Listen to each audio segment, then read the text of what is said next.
Hey guys, tonight we're diving into something ancient, sacred, and absolutely unforgiving. Life as a slave in ancient Egypt during the Israelite oppression. Not the romanticized version you see in Hollywood epics with dramatic music and heroic moments. The raw, gritty truth of what it meant to be human property in the most powerful empire of the ancient world. So before you get comfortable, take a moment to like the video and subscribe, but only if you genuinely enjoy what I do here. And let me know in the comments where you're tuning in from and what time it is for you. It's always fascinating to see who's joining us on this spiritual journey. Now, turn off all the lights. The screen will also dim in a moment to help you relax as you listen to tonight's story. Let's ease into our biblical journey together. Now you're in ancient Egypt, roughly 1300 BCE. The mighty kingdom of the pharaohs surrounds you, not in museum displays or movies, but in smell, sound, and touch. The good news, you're witnessing one of history's greatest civilizations at its peak. The bad news, you're not a tourist or a noble. You're a Hebrew slave, and you probably won't survive the workday ahead. The air around you, thick with dust from limestone quarries, the acrid smoke from brick kilns, and the unmistakable stench of the Nile mixed with human sweat and desperation. Your clothing isn't comfortable cotton, but a coarse linen loincloth that chafes with every movement. No shoes protect your feet from the burning sand and sharp stones. The sounds aren't peaceful or majestic. It's the crack of overseers' whips, the groaning of exhausted workers dragging massive stone blocks, and the constant shouting of Egyptian taskmasters who see you as less than human. This isn't a biblical epic with dignified suffering and divine intervention just around the corner. This is survival as human livestock in a civilization that built its glory on your broken back. And you're already falling behind the impossible work quota. Welcome to the Egypt of Ramses II, where gods walk among mortals and mortals die building monuments to those gods.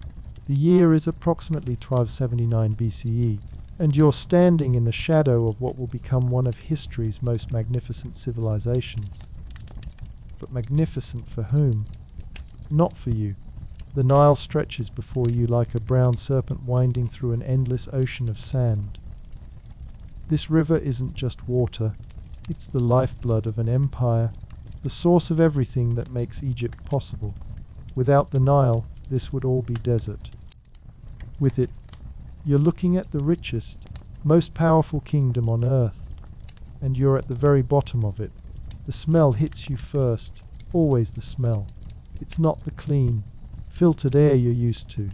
It's thick, humid air that tastes of river mud, rotting fish, and human waste. Thousands of people crowded along the riverbank with no concept of sanitation as you know it. The Nile provides water for drinking, bathing, waste disposal, and irrigation. All the same water, all flowing downstream to the next village. You feel the heat pressing down on you like a living thing. This isn't a warm summer day. This is the kind of heat that bakes clay into bricks without an oven. The kind of heat that turns human skin dark and leathery within months. The kind of heat that kills the weak and the old before they can become a burden to their masters. Look around you. Everywhere you turn, there's movement, construction, the endless bustle of an empire at work. But this isn't the organized efficiency of modern construction sites. This is thousands of people with primitive tools moving massive stones by hand, one agonizing inch at a time. The pyramids you've heard about, those are old news by now. Ramses II isn't interested in triangular tombs. He wants cities, temples, statues of himself that stretch toward the heavens. He wants his name carved into every surface in the kingdom. And guess who's going to carve it? You see the limestone blocks being quarried from the cliffs. Each one weighs more than a modern car, and there are no cranes, no mechanical assistance, no safety regulations. Just human muscle, wooden levers, and ropes made from papyrus plants. When someone gets crushed, and someone always gets crushed, you drag the body away and keep working. The hierarchy here is absolute and divinely ordained. At the top, Pharaoh, who isn't just a king, but literally a god walking among humans. His word isn't just law, it's divine will made manifest. Below him, the priests, nobles, and officials who carry out his commands. Below them, free Egyptians who at least own their own labor. And below them, so far below them that you're barely considered human, are the slaves. You're not just any slave, though. You're a Hebrew slave, part of a people who once held favor in this land, but are now seen as a threat to Egyptian security. Your ancestors came here during a famine, welcomed by a pharaoh who knew and trusted a Hebrew named Joseph. But that pharaoh is dead, and the current one has a different perspective on your people. No, there arose a new king over Egypt, who did not know Joseph.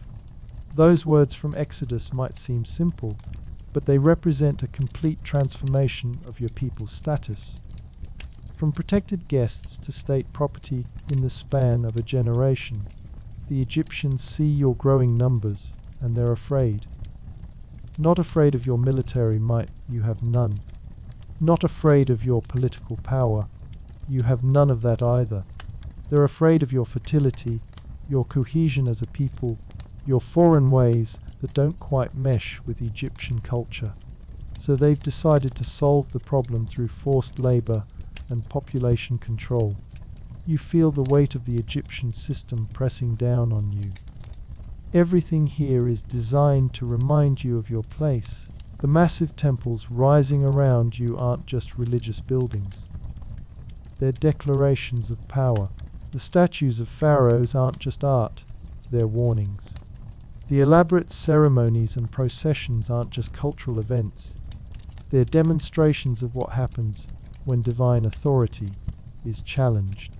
The religion here is everywhere, inescapable. Gods for everything, the sun, the river, the flooding season, the harvest, the afterlife, the underworld. Hundreds of deities with animal heads and human bodies, each demanding worship, each represented by priests who grow fat on offerings while you grow thin on rations. But for you, these aren't your gods. Your people worship the God of Abraham, Isaac, and Jacob, one God who made promises to your forefathers. Promises that seem very far away right now as you stand in chains under the Egyptian sun.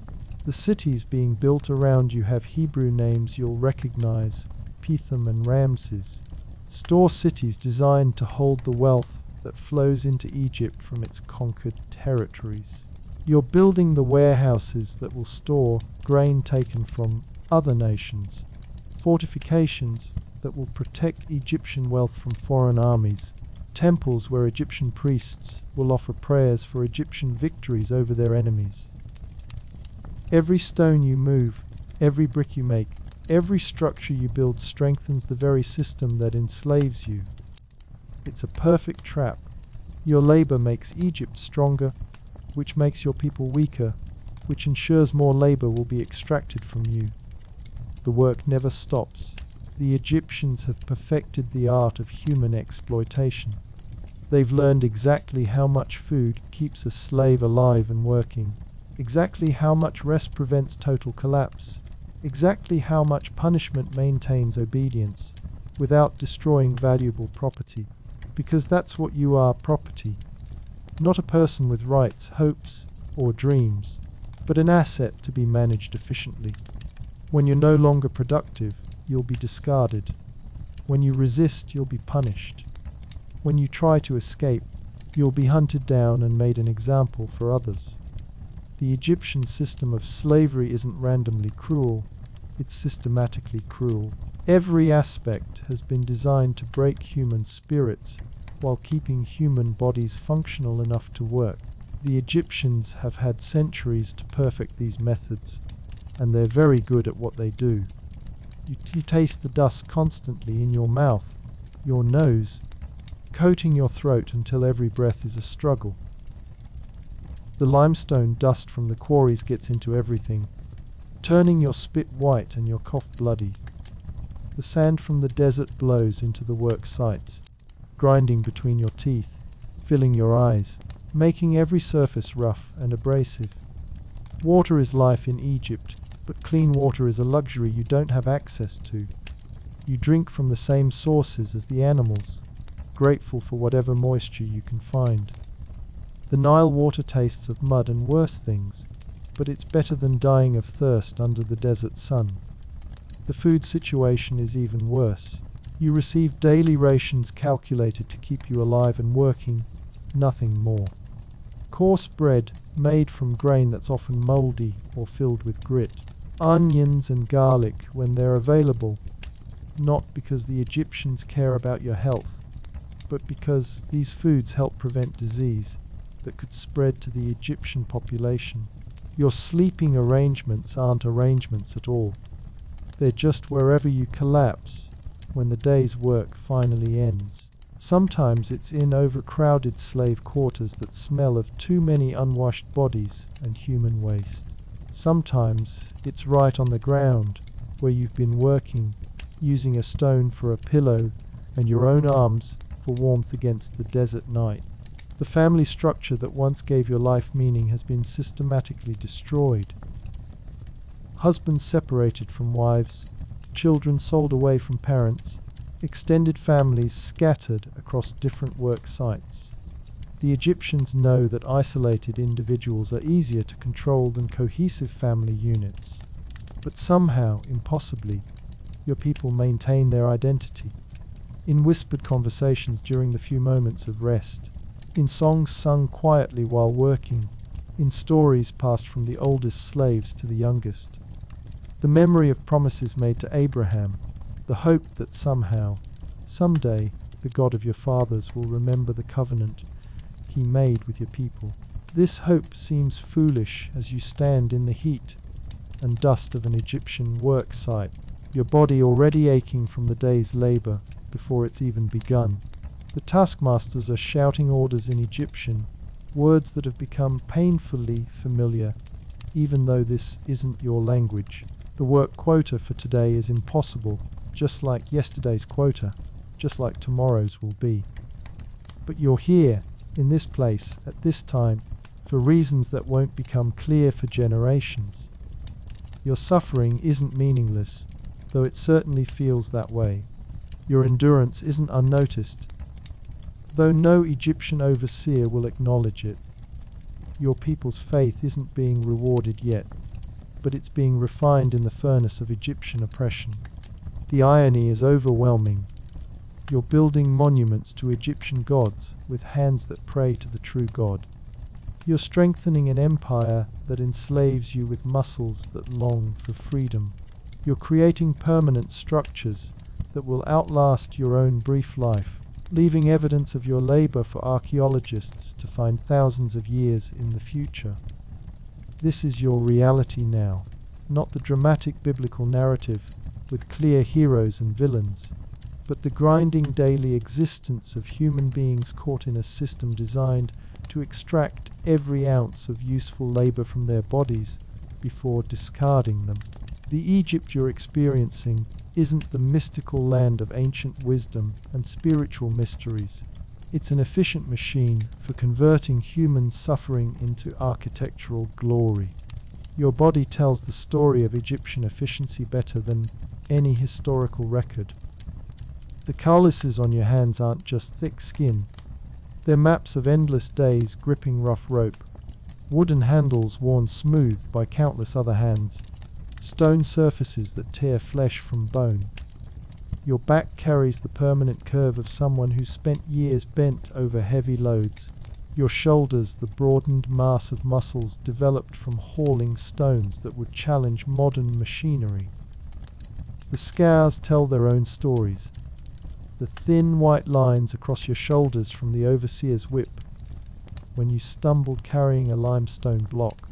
The permanent indentation on your collarbone from the wooden yoke used to carry water jars from the Nile to the construction sites. The missing piece of your ear from an accident that happened when you asked for water during the hottest part of the day. But it's not just the physical marks.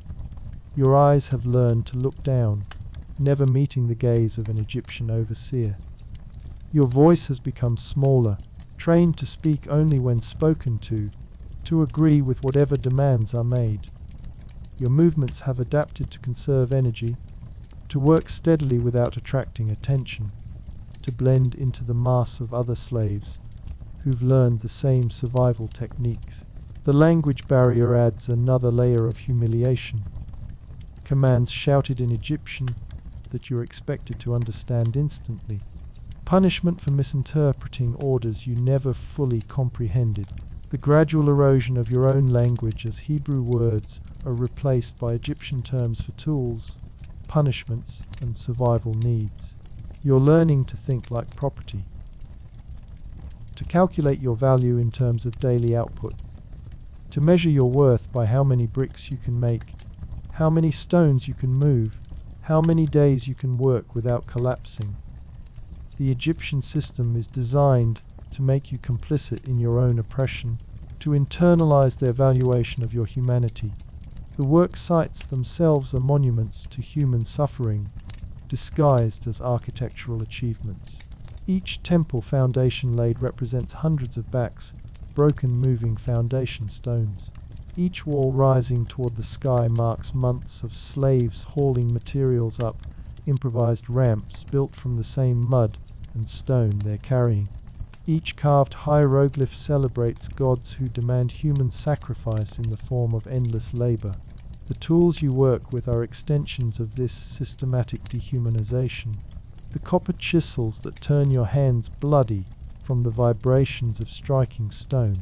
The wooden sledges that require teams of men to move single blocks across sand that shifts and sinks with every step. The rope harnesses that cut into your shoulders and chest as you join dozens of other slaves, pulling loads that seem impossible to move. But the Egyptians have calculated everything. They know exactly how many men it takes to move a 2-ton stone block. They've measured precisely how far a team can drag such a load before requiring rest. They've determined the minimum amount of water needed to keep workers conscious in desert heat. Every aspect of your misery has been quantified and optimized. The organizational structure of Egyptian construction projects would impress modern efficiency experts if they could overlook the human cost. Specialized work crews for different tasks: stone cutters, haulers, brick makers, mortar mixers. Supply chains that bring materials from quarries hundreds of miles away. Scheduling systems that coordinate the work of thousands of people across multiple construction sites. You're a small cog in this massive machine, but your individual suffering, multiplied by thousands, creates the grinding mechanism that builds empires. Your calloused hands holding the same rope as dozens of other slaves, all pulling in unison because the alternative is the whip. Your aching back supporting stones that will outlast your brief life by millennia. The brutality isn't random violence, it's calculated psychology. Public punishments designed to terrorize other workers into compliance. Rewards so small they hardly qualify as mercy, but significant enough to create desperate gratitude. The careful balance between keeping slaves alive and keeping them hopeless. Egyptian overseers have perfected the art of breaking human spirits while maintaining human productivity. They understand that a completely broken slave is useless, but a slave with just enough hope to keep working is valuable. So they provide just enough food to prevent starvation, just enough rest to prevent total collapse, just enough mercy to maintain the illusion that better treatment is possible. The religious aspects of Egyptian culture add another dimension to your oppression. You're not just building structures, you're building temples to gods who supposedly sanction your enslavement. Every stone you place is a prayer to deities who demand your suffering as tribute. Every wall you raise strengthens the religious system that justifies treating you as less than human. But your people remember different stories. Whispered tales of a God who made promises to Abraham about descendants as numerous as the stars. Stories of Isaac's miraculous birth and Jacob's wrestling with the divine. Memories of Joseph's rise to power and his protection of your people during famine. These stories seem like fantasies now, but they're all you have left of your identity as something more than Egyptian property. The contrast between Egyptian religious practice and Hebrew memory couldn't be more stark. Egyptian gods are everywhere, carved in stone, painted on walls, embodied in animal-headed statues that watch over construction sites. They're gods of power, demanding elaborate rituals and costly sacrifices. Your God seems absent, silent, invisible in this land of visible deities. Yet somehow, in the darkest moments of exhaustion and despair, Hebrew slaves find ways to remember. A few words of prayer whispered while mixing mortar. A verse of ancient song hummed while hauling stones. A blessing spoken over meager rations that transforms Egyptian bread into a reminder of divine promises. The geography of your enslavement extends far beyond the immediate construction sites. You're part of a vast network of forced labor that spans the entire Egyptian empire. Quarries in the southern desert where granite is cut for obelisks. Mines in the eastern mountains where gold and copper are extracted. Agricultural regions in the delta where Hebrew slaves work irrigation systems that feed the empire. The supply chains that support major construction projects require constant movement of both materials and workers. You might spend months at a limestone quarry, then be transferred to a construction site hundreds of miles away.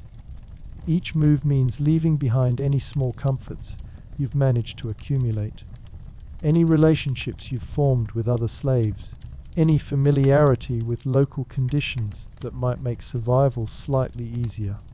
Transportation itself becomes another form of suffering. Forced marches across desert terrain with minimal water and food. Loading onto river barges where slaves are packed like cargo, with no protection from sun or weather. The constant fear that injury or illness during transport will result in being left behind to die. The scale of Egyptian construction projects requires this kind of massive labor mobilization. A single temple complex might employ thousands of workers over decades. The city of Pi-Rameses, built largely by Hebrew slaves, required the coordinated effort of entire populations. The sheer scope of these projects means that individual human suffering disappears into statistical calculations of workforce requirements. Your daily routine has been reduced to the most basic elements of survival. Wake before dawn to the shouts of overseers. Receive your daily ration of bread and water. Report to your assigned work site. Labor until dark with one brief rest period during the hottest part of the day. Return to slave quarters. Collapse onto whatever sleeping surface is available. Repeat until you die or become too weak to work. But even within this brutal routine, small acts of resistance and humanity persist. Slaves sharing water when someone is close to collapse. Experienced workers teaching new arrivals how to conserve energy and avoid punishment. Mothers hiding extra food for children. Husbands and wives finding moments to touch hands or exchange words of comfort. These tiny gestures of compassion and defiance don't change the fundamental reality of your situation, but they preserve something essentially human in circumstances designed to strip away humanity. They maintain connections between people who are supposed to think of themselves only as individual units of labor. The Egyptian system tries to prevent these connections through constant surveillance and random reassignments. Slaves who become too close are separated. Workers who show leadership qualities are transferred or eliminated. Any sign of collective organization is crushed immediately and brutally. Yet somehow, against all odds, your people maintain their identity as a people, not just as individual slaves, but as descendants of Abraham, Isaac, and Jacob, as recipients of divine promises that seem impossible in current circumstances, as believers in a God who sees their suffering, even when he seems absent from their experience. This faith isn't the comfortable belief of people whose prayers are regularly answered.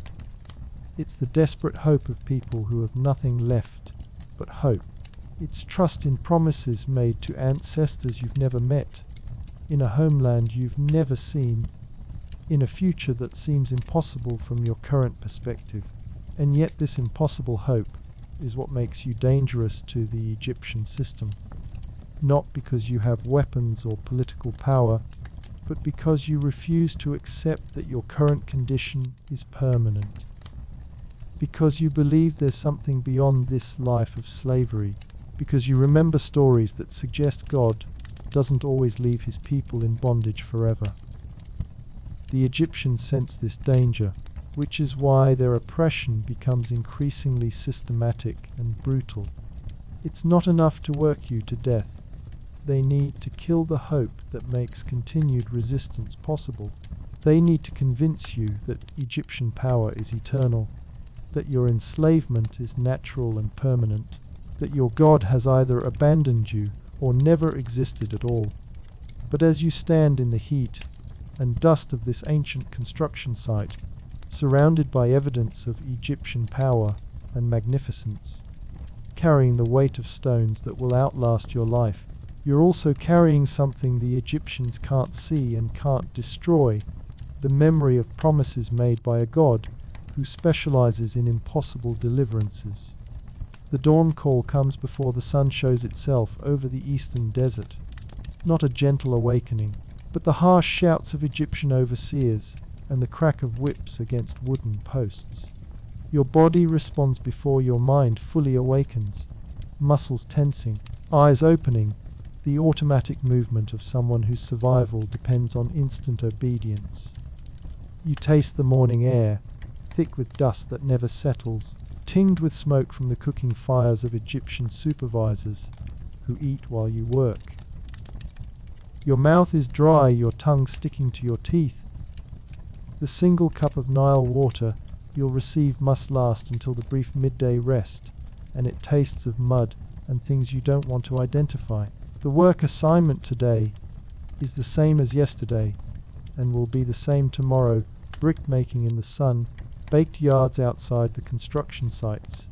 Not the dramatic stone carving or monument building that artists will paint on tomb walls, but the endless, back-breaking production of the basic building materials that make Egyptian architecture possible. You join the line of Hebrew slaves shuffling toward the brick yards, your bare feet already burning on sand that holds yesterday's heat. The Egyptian taskmasters count you like livestock, pointing with wooden staffs, shouting numbers in their harsh language. 20 men to each pit, 30 women to the straw gathering, children to carry water and fetch tools. The brick-making process hasn't changed in centuries because it works efficiently and requires no expensive equipment, just human labor pushed to its breaking point. First, the clay. Not clean potter's clay, but raw earth mixed with whatever organic matter is available.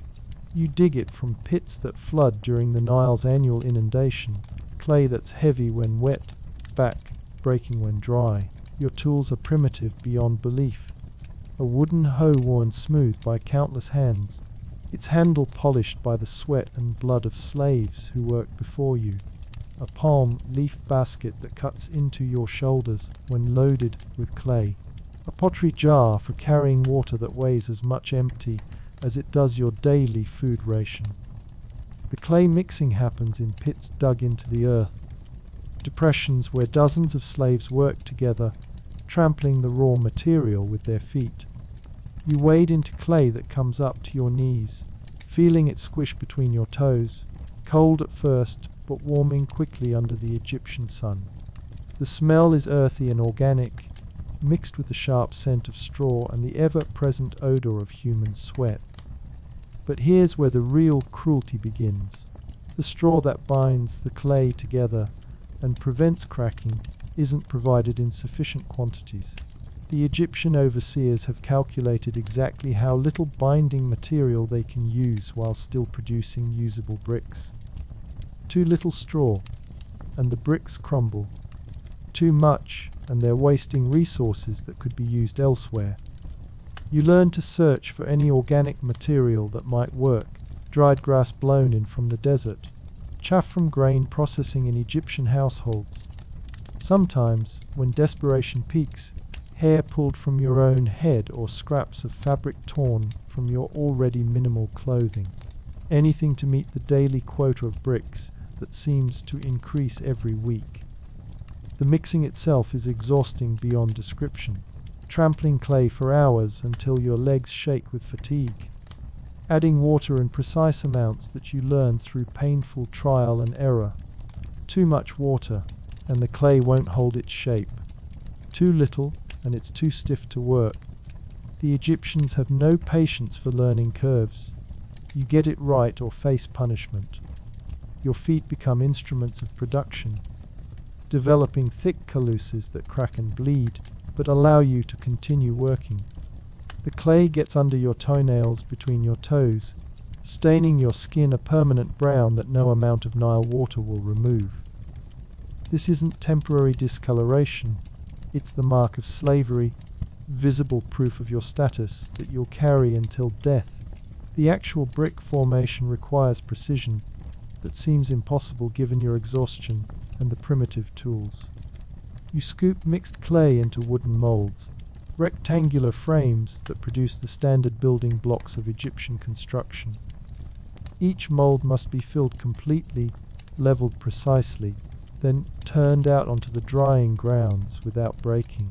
The molds themselves are pieces of engineering that maximize efficiency while minimizing Egyptian investment.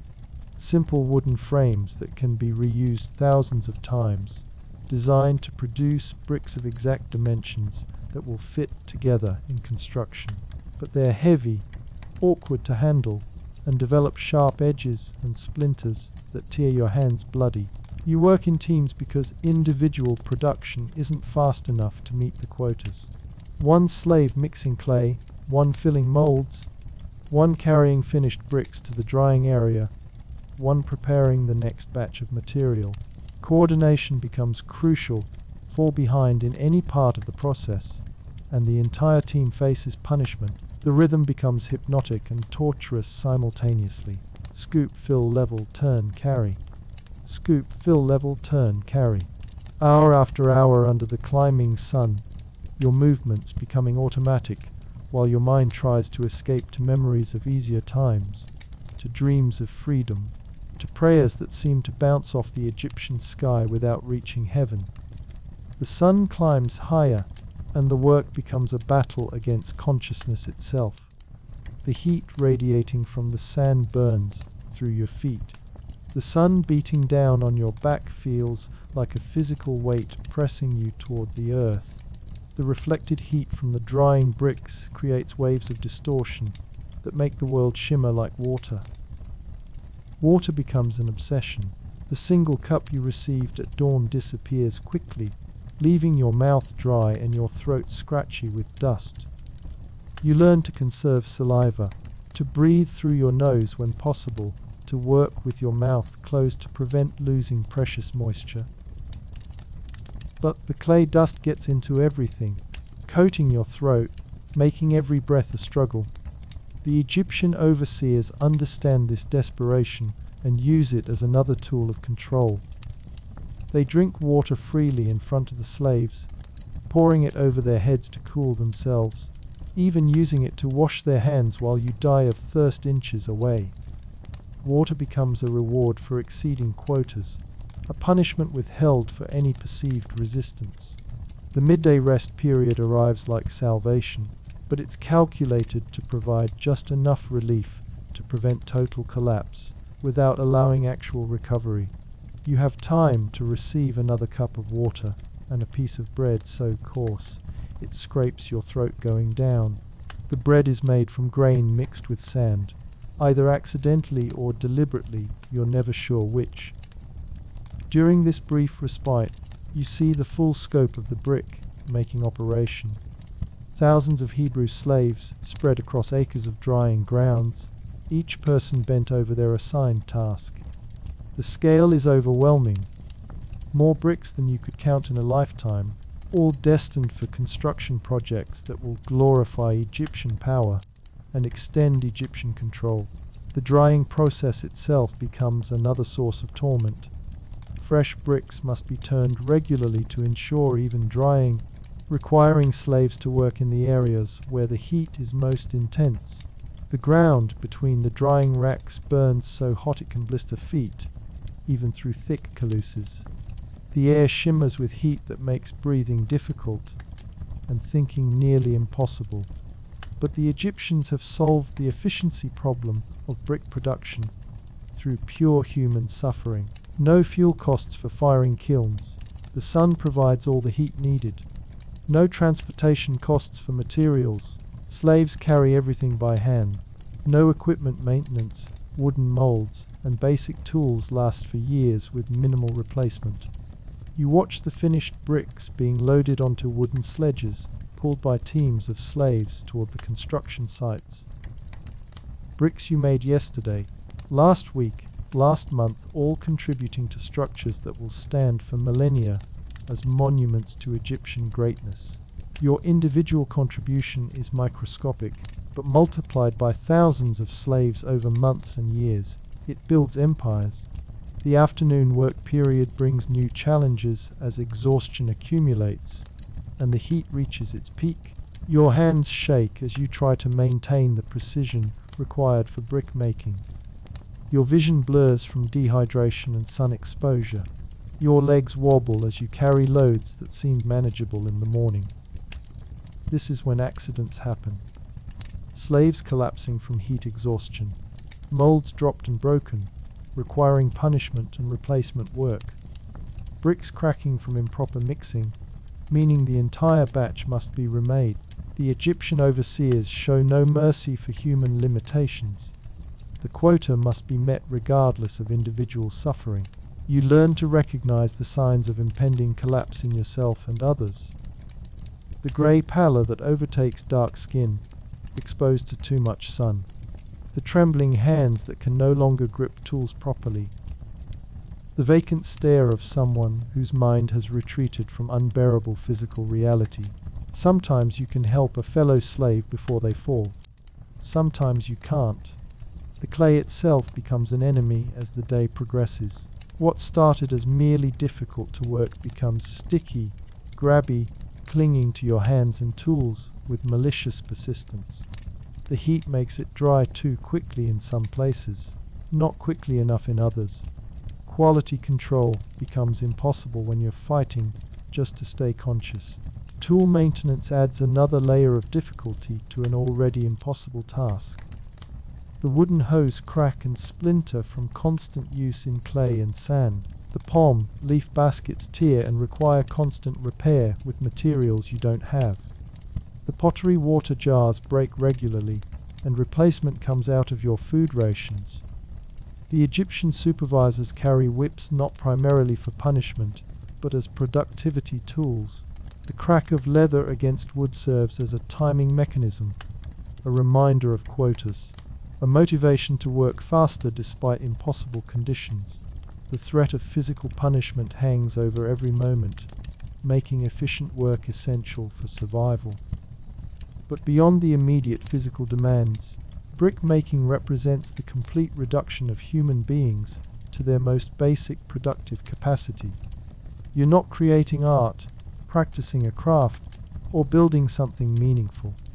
You're manufacturing identical units through repetitive motion, turning your body into a machine for converting raw materials into construction supplies. The social dynamics of the work crews become crucial for survival. Experienced slaves teaching newcomers how to conserve energy, how to pace themselves, how to appear busy when Egyptian attention focuses elsewhere. These lessons aren't formally taught. They're passed along through whispered advice, demonstrated technique, shared wisdom born from suffering. You develop relationships with the clay itself, learning its moods and requirements like a craftsman might learn to work with wood or metal. But this isn't craftsmanship. It's survival through understanding the materials that dominate your existence. Good clay makes for easier work and fewer beatings. Bad clay means impossible quotas and inevitable punishment. The waste from brick making creates its own environmental challenges. Clay that doesn't meet standards can't be returned to the mixing pits without contaminating future batches. Broken bricks pile up in corners of the work area, creating obstacles and hiding places for scorpions and other desert creatures that view the construction sites as ISIS. Your body adapts to the work in ways that horrify you when you have quiet moments to consider them. Your hands develop permanent clay stains and calluses, so thick you can handle burning bricks barehanded. Your back curves from constant bending. Your legs develop the bow-legged stance of someone who spends hours walking in knee-deep clay. The economic logic of Egyptian brick production becomes clear through brutal experience. Raw materials are essentially free: clay from the Nile floods, straw from agricultural waste, water from the river. Labor costs nothing because slaves receive only subsistence rations.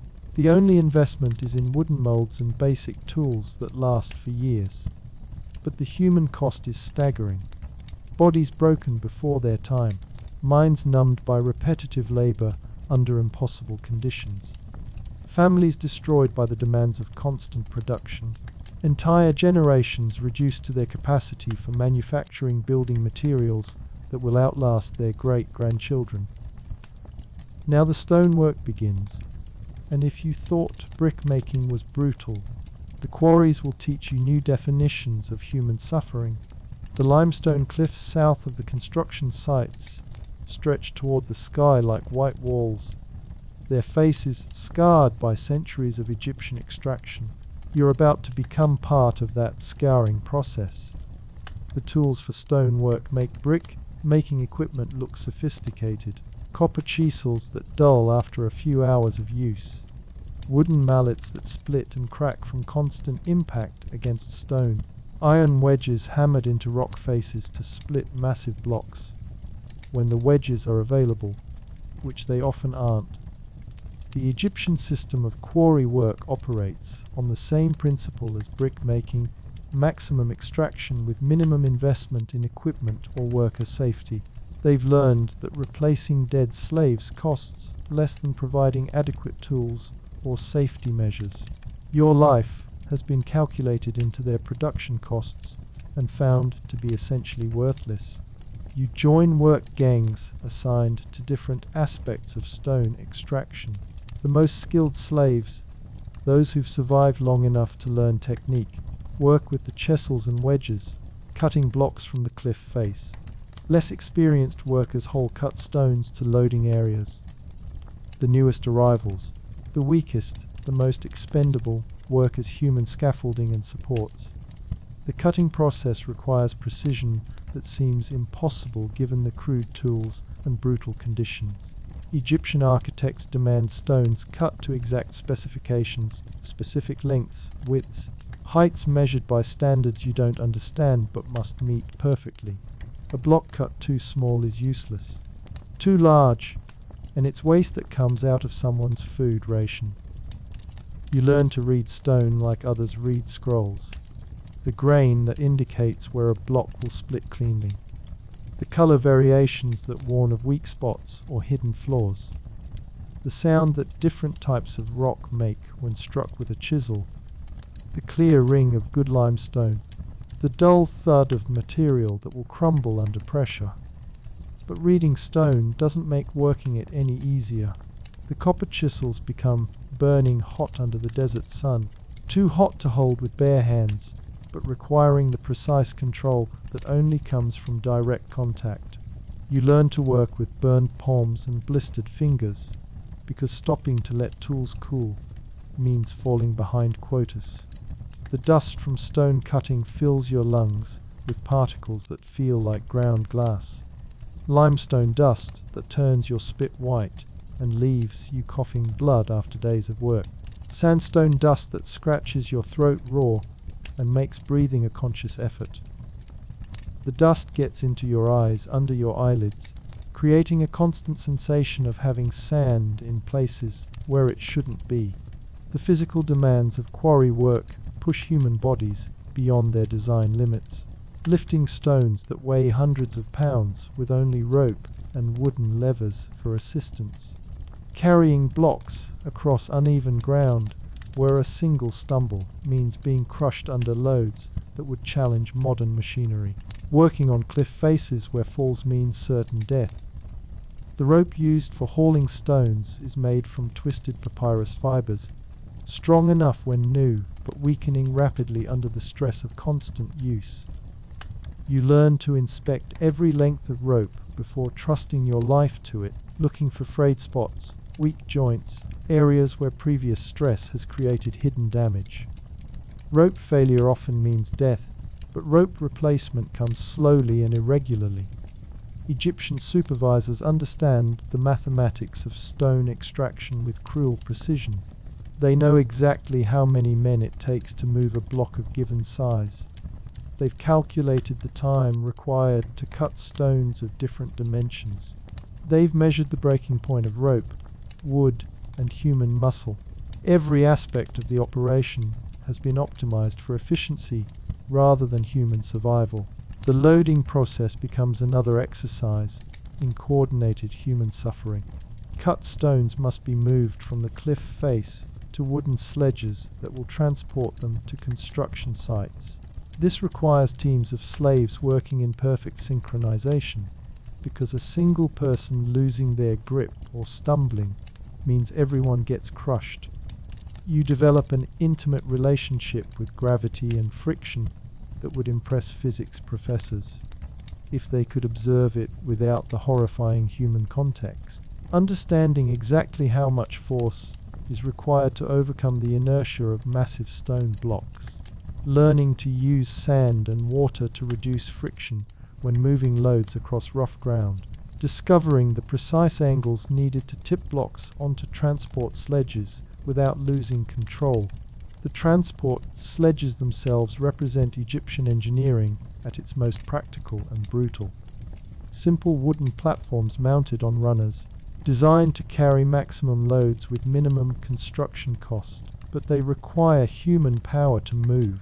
Teams of slaves in rope harnesses pulling loads that strain the limits of what muscle and bone can endure.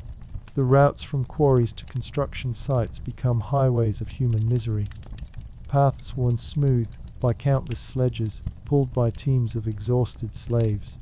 Rest stops calculated not for human comfort, but for optimal load distribution and rope maintenance. Water stations positioned at intervals that keep workers alive without providing actual relief. You learn to work as part of a human engine, coordinating your movements with dozens of other slaves to move loads that no individual could budge. The rhythm becomes everything. Pull together or the load stops moving. Rest together or someone gets crushed. Coordinate your breathing, your steps, your effort, or the entire operation fails. The Egyptian overseers understand this coordination requirement and use it as another control mechanism. They can break up teams that work too well together, disrupting the subtle cooperation that makes survival possible. They can reward coordination with slightly better treatment, creating desperate competition between work groups. As the day progresses and exhaustion accumulates, the stone work becomes increasingly dangerous. Tired workers make mistakes with tools that can kill. Exhausted teams lose coordination on loads that can crush dozens of people simultaneously. The afternoon heat makes stone surfaces too hot to touch safely, but the work continues regardless. The injury rate in the quarries is horrific even by Egyptian standards. Slaves crushed by falling blocks. Workers cut by flying stone chips. Teams trampled when loads get out of control. But injuries that prevent continued work mean death, because there's no medical care for damaged property that can't produce. You watch the finished stones being loaded onto larger transport systems. Sledges pulled by teams of dozens of slaves, barges loaded for transport down the Nile, temporary roads built to move materials to distant construction sites. The scope of the operation becomes clear. You're part of a massive machine for converting human lives into architectural materials. The evening count happens at the quarry site, Egyptian supervisors tallying the day's production while slaves collapse where they stand. Blocks cut, stones moved, quotas met or missed, workers dead or injured. The mathematics of empire building, calculated in human suffering and measured in limestone blocks. As the sun begins its descent toward the western desert, you understand that tomorrow will bring identical demands with possibly higher quotas. Your hands are bloody from gripping rough tools. Your back aches from lifting impossible loads. Your lungs burn from breathing stone dust all day. But you're alive, which counts as success in the Egyptian system of labor extraction. The quarries don't shut down when the Hebrew slaves finish their shifts. Egyptian engineers work by torchlight, planning tomorrow's extraction, calculating material requirements, designing new projects that will require more stone, more labor, more human lives fed into the machine of empire building. The return to slave quarters happens in darkness, your exhausted body moving by memory and instinct rather than clear vision. The path from the quarries winds through Egyptian residential areas, where oil lamps flicker in windows of houses you'll never enter, where families gather for evening meals you'll never taste, where children play games you'll never have time to teach your own offspring.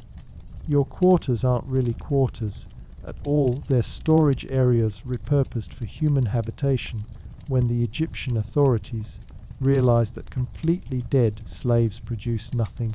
Mud brick structures originally designed to house grain or tools, now packed with Hebrew families who have no choice but to make these spaces into something resembling homes. The smell hits you before you see the buildings.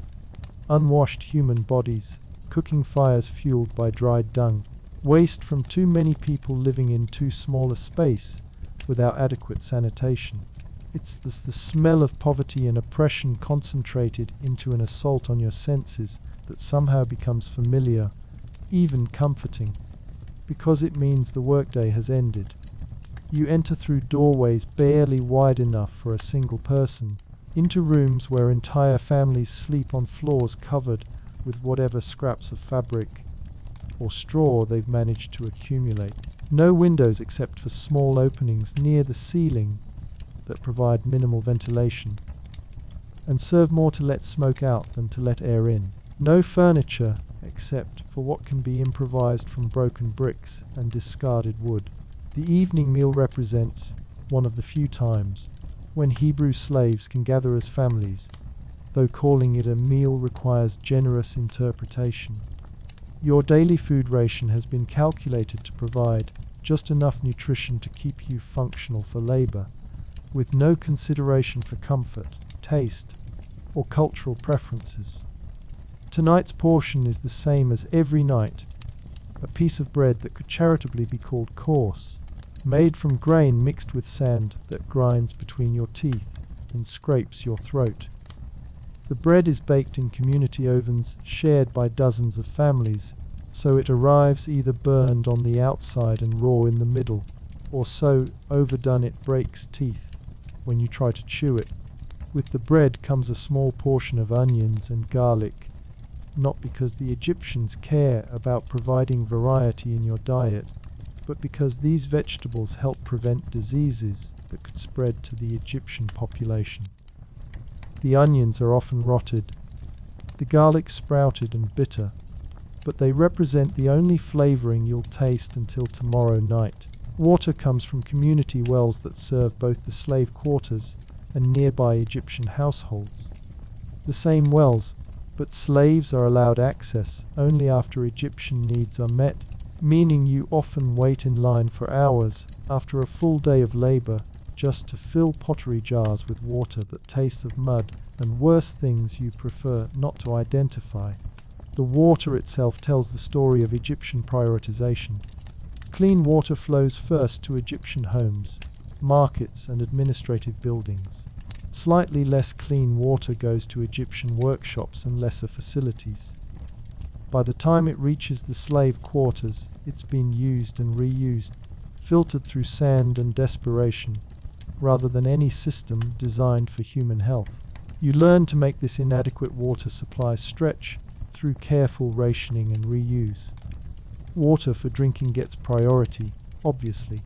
Water for washing comes second, though there's rarely enough for actual cleanliness, just enough to remove the worst of the day's accumulation of dust, sweat, and blood. Water for cooking is a luxury that happens only when you've managed to save extra from other uses. The cooking process itself requires skills that transform minimal ingredients into something approaching nourishment. Clay pots shared between families, cooking fires fueled by whatever combustible material can be scavenged. Techniques passed down from mothers who learn to survive on nothing and somehow keep their children alive. The fuel for cooking fires comes primarily from dried animal dung, donkey, cattle, sometimes human waste when nothing else is available. It burns poorly, produces acrid smoke that fills the quarters with choking fumes, and provides barely enough heat for basic food preparation. But it's free and available, which makes it perfect for feeding Egyptian slaves. The social dynamics of the slave quarters become crucial for survival in ways that Egyptian overseers never intended. Families sharing resources when one household falls short. Experienced slaves teaching newcomers essential survival skills.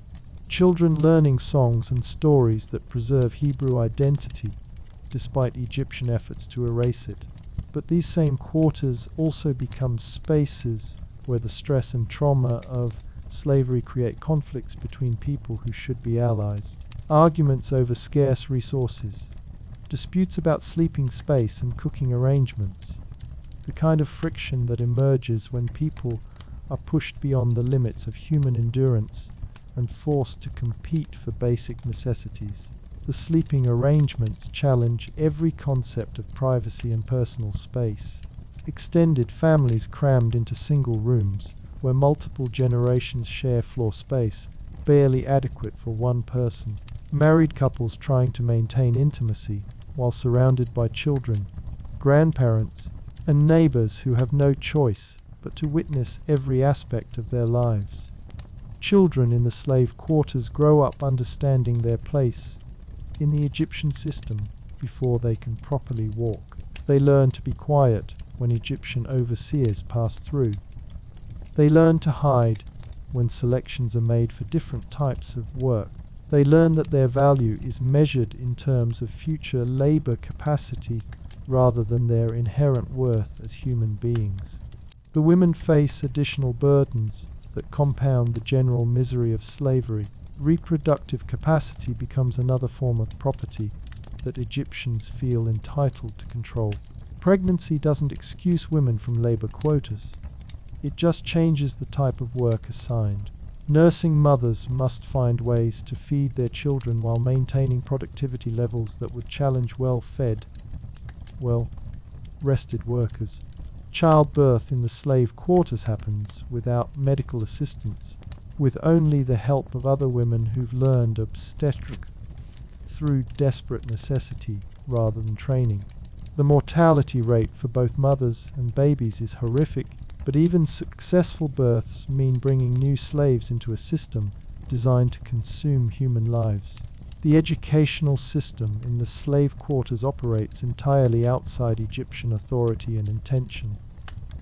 Hebrew parents teaching children the language, customs, and religious practices of their ancestors, despite the constant pressure to assimilate into Egyptian culture. Knowledge passed down through oral tradition, because writing materials are unavailable and literacy would be seen as dangerous by the authorities. These informal schools happen during the brief rest periods between work shifts, in corners of rooms where voices can be kept low enough to avoid attracting attention. Children learning the stories of Abraham, Isaac, and Jacob, memorizing prayers, and songs that connect them to a heritage that predates their enslavement, discovering an identity that exists beyond their value as future laborers. The religious life of the Hebrew slaves becomes an act of resistance that requires constant caution. Public worship is forbidden, but private prayer continues in whispered conversations and silent meditations. The observance of religious customs happens in modified forms that can be disguised as ordinary activities if Egyptian authorities investigate. Sabbath observance becomes particularly challenging when Egyptian work schedules recognize no divine command to rest. Hebrew slaves find ways to acknowledge the day of rest through subtle changes in behavior, shared glances, whispered blessings that mark sacred time even when sacred practices are impossible. The dietary laws that once distinguished Hebrew culture become practically irrelevant when your only choice is between eating whatever the Egyptians provide or starving to death. Religious practice adapts to survival necessity, but the memory of those laws remains as a reminder of better times and the hope of future freedom. Marriage and family formation in the slave quarters operates under conditions that make normal relationship development nearly impossible. Young people meeting and falling in love despite surroundings designed to crush human spirit. Couples choosing to commit to each other when they have no property to share, no future to promise, nothing to offer except mutual support in suffering. Wedding ceremonies happen without celebration, public acknowledgement, or any of the traditions that once marked such occasions in Hebrew culture. Two people simply deciding to share their meager resources and face their uncertain future together, with perhaps a whispered blessing from elderly relatives who remember when marriage meant something more than pooling survival resources. The extended family structures that once provided stability and support in Hebrew society become both more important and more fragile under slavery. Grandparents who serve as repositories of cultural knowledge and religious tradition. Aunts and uncles who help raise children when parents are too exhausted or broken to provide adequate care. Cousins and siblings who share resources and protection when possible. But Egyptian policy deliberately disrupts these family connections through arbitrary reassignments, sales, and transfers that separate relatives without warning or justification. Families wake up to discover that children have been assigned to different work details, that elderly relatives have been deemed unproductive and removed, that spouses have been transferred to distant construction sites. The grief processing that happens in the slave quarters lacks any of the formal structures that once helped Hebrew communities deal with loss. No proper burial ceremonies for the dead, who are often disposed of in mass graves or simply left where they fall. No mourning periods when normal activities cease. No memorial practices that honor the deceased and provide comfort to survivors. Death becomes so common that numbness develops as a protection mechanism. You stop learning the names of new arrivals because they probably won't survive long enough for friendship to develop. You avoid becoming too attached to children because their mortality rate makes emotional investment a guarantee of heartbreak. You practice a kind of emotional conservation that preserves your sanity while slowly eroding your humanity.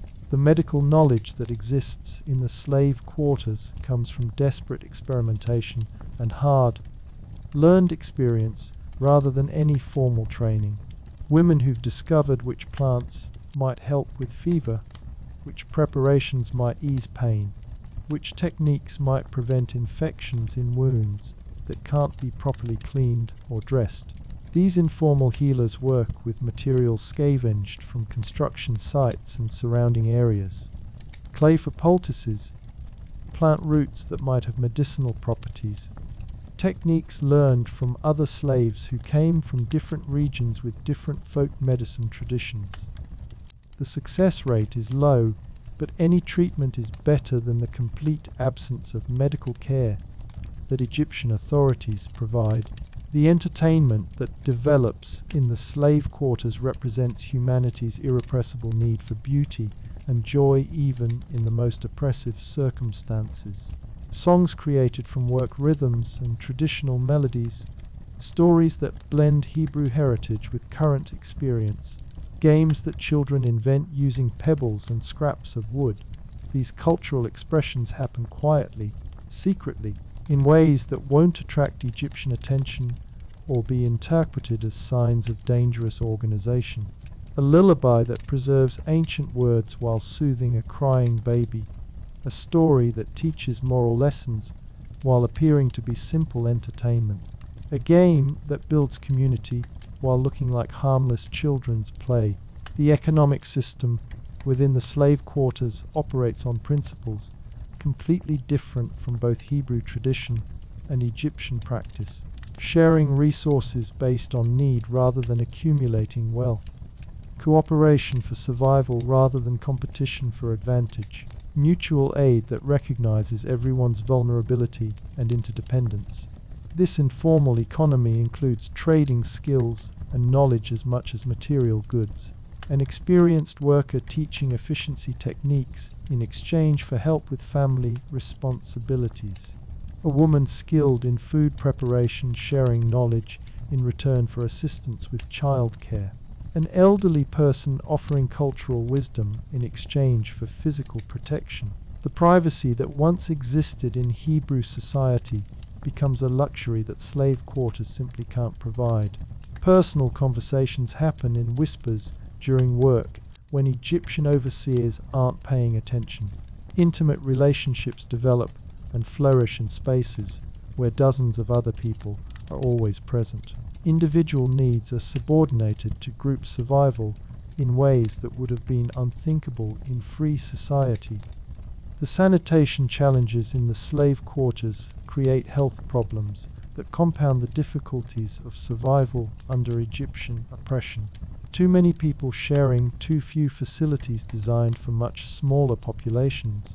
Waste disposal systems that work adequately for Egyptian residential areas, but become breeding grounds for disease when overwhelmed by slave quarter populations. The clothing situation represents another aspect of systematic degradation designed to mark slaves as inferior to free Egyptians. Garments made from the coarsest materials available, often recycled from fabric that Egyptians have discarded as too worn for their use. Clothing that provides minimal protection from weather while clearly identifying the wearer's social status. You learn to maintain and repair clothing using techniques that extract maximum use from minimal materials. Patching tears with fabric scavenged from garments that are completely beyond repair. Reinforcing weak spots before they become holes. Making new clothing from materials that were never intended for that purpose. The seasonal changes that once marked time and provided variety in free society become merely different types of suffering in the slave quarters. Summer brings heat that makes the already poor living conditions nearly unbearable. Winter brings cold that penetrates inadequate shelters and threatens those whose resistance has been weakened by poor nutrition and overwork. The flooding season presents its own challenges as water levels rise and drainage systems designed for smaller populations become overwhelmed. Damp conditions that promote disease. Mud that makes already difficult living conditions worse. And the irony of too much water in a place where clean drinking water remains scarce. The social hierarchy that develops within the slave quarters reflects both Hebrew cultural values and the harsh realities of survival under oppression. Respect for elders who carry cultural knowledge and life experience. Deference to those whose skills or connections might provide advantages for the community. Practical recognition of those whose strength or health makes them valuable for group survival. But this hierarchy also includes the complicated dynamics of people who've been forced into positions where they must compete for survival. Tensions between those who've learned to work efficiently within the Egyptian system and those who maintain resistance. conflicts between families who've been more successful at preserving their members and those who've suffered greater losses. The news and information that circulates through the slave quarters comes through networks that Egyptian authorities can't fully monitor or control. Workers who've been assigned to different sites sharing information about conditions elsewhere. Women who work in Egyptian households occasionally reporting on conversations they've overheard. Children who move more freely than adults, sometimes serving as inadvertent intelligence gatherers. This informal communication system carries both hope and despair. Reports of slightly better conditions at other work sites. Rumors of Egyptian political instability that might affect slavery policies. Stories of successful escapes that may or may not be true, but also news of increased brutality elsewhere. Reports of mass deaths at construction projects, warnings about new policies that will make survival even more difficult. The hope that persists in the slave quarters, despite overwhelming evidence that escape or liberation is impossible, represents something that Egyptian authorities find both puzzling and threatening. The maintenance of Hebrew identity and religious faith under conditions designed to eliminate both. The preservation of family bonds and community ties, when individual survival should logically take priority over group loyalty. This hope manifests in small acts of defiance and preservation that accumulate into something larger than their individual components. Teaching children Hebrew words and customs. Maintaining religious observances in modified forms. Preserving stories and songs that connect current suffering to ancient promises, believing that their current condition isn't permanent despite having no rational basis for that belief. As you settle into whatever sleeping space you've managed to claim for the night, surrounded by the sounds of other exhausted slaves trying to find rest before tomorrow's impossible demands begin again, you understand that this isn't just physical survival, it's cultural and spiritual survival. The preservation of something essentially Hebrew in conditions designed to erase everything except labor capacity. The darkness brings its own challenges as temperatures drop, and the various sounds of the slave quarters create a symphony of human misery and endurance. Coughing from lungs damaged by stone dust. Crying from children who don't understand why they're hungry. Whispered conversations between adults trying to solve problems that have no solutions. The constant underlying sound of people in pain trying to find positions that hurt less. But somewhere in this darkness, barely audible above the sounds of suffering, you might hear fragments of ancient songs, whispered prayers, soft words of comfort passed between family members who refuse to let Egyptian oppression completely destroy their capacity for love. Tomorrow will bring identical demands and possibly greater cruelty. But tonight, in these inadequate shelters, something undeniably human persists. The morning brings a new kind of terror, not just the familiar brutality of daily labor quotas, but the systematic cruelty that Egyptian authorities have perfected over generations of managing slave populations. Today you'll witness the machinery of oppression operating at its most efficient and most horrifying. The selection process begins before dawn, Egyptian overseers moving through the slave quarters with torches, counting heads, examining bodies, making decisions about human lives with the casual efficiency of farmers sorting livestock. They're looking for signs of weakness, resistance, or simply the random victims needed to maintain the climate of fear that keeps everyone else compliant. You learn to make yourself invisible during these selections, to blend into the background while still appearing available for work assignment. Too much visibility marks you as potentially troublesome. Too little makes you appear to be hiding something. The balance requires instincts developed through watching others succeed or fail at this deadly game of survival. The Egyptian system of control operates on multiple levels simultaneously. Physical brutality provides immediate compliance. Psychological manipulation creates long-term conditioning. Social division prevents unified resistance. Economic dependency eliminates alternatives to submission. Every aspect has been calculated to maximize efficiency while minimizing Egyptian costs and risks. The overseers themselves represent different levels of the Egyptian hierarchy, each with their own motivations and methods. Egyptian citizens who see slave management as a pathway to advancement in the administrative system. Foreign mercenaries who view brutality as professional skill. Even Hebrew collaborators who've been offered marginally better treatment in exchange for helping control their own people. These Hebrew overseers present the most complex moral challenge of the slave system. They're still slaves themselves, subject to Egyptian authority and vulnerable to the same punishments as everyone else. But they've been given just enough power and privilege to create a buffer between Egyptian authorities and the general slave population. Their survival depends on maintaining productivity levels that satisfy their Egyptian masters. Working under Hebrew overseers creates a different kind of psychological pressure than Egyptian supervision. They understand the language, culture, and family connections that Egyptian authorities miss. They know which slaves are actually sick versus those trying to avoid work.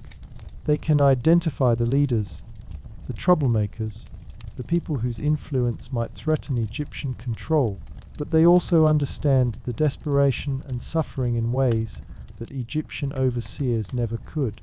Some use their position to provide small mercies, when possible, warning of upcoming selections, sharing information about easier work assignments, occasionally showing the kind of compassion that their position theoretically forbids.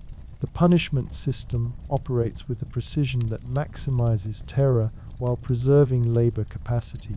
Public beatings calculated to cause maximum pain and humiliation without creating permanent disabilities that would reduce work capacity. Isolation punishments that break spirits without destroying bodies. Food reduction that weakens resistance without causing immediate death. The most sophisticated punishments target family relationships and community bonds, threatening children to control parents, separating spouses to eliminate emotional support systems, transferring respected elders to break up informal leadership structures, creating situations where slaves must choose between individual survival and loyalty to family or community. You witness these psychological techniques daily, understanding that they're designed not just to punish specific infractions, but to condition the entire slave population. Every public punishment serves as education for everyone watching. Every family separation reminds survivors that Egyptian authorities can destroy any relationship at will. Every arbitrary cruelty reinforces the message that resistance is hopeless.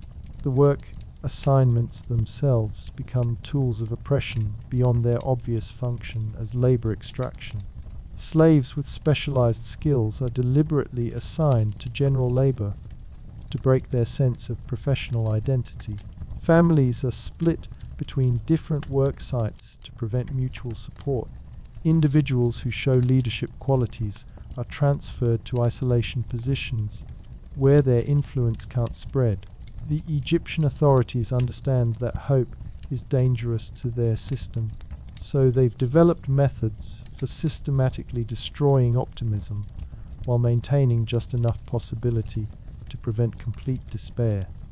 Occasional small improvements in conditions that are then removed without explanation.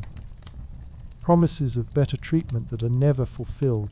Rewards that are given randomly rather than based on performance, making them impossible to earn through effort. The religious oppression operates with particular sophistication because Egyptian authorities recognize that Hebrew faith provides psychological resources that make physical oppression less effective.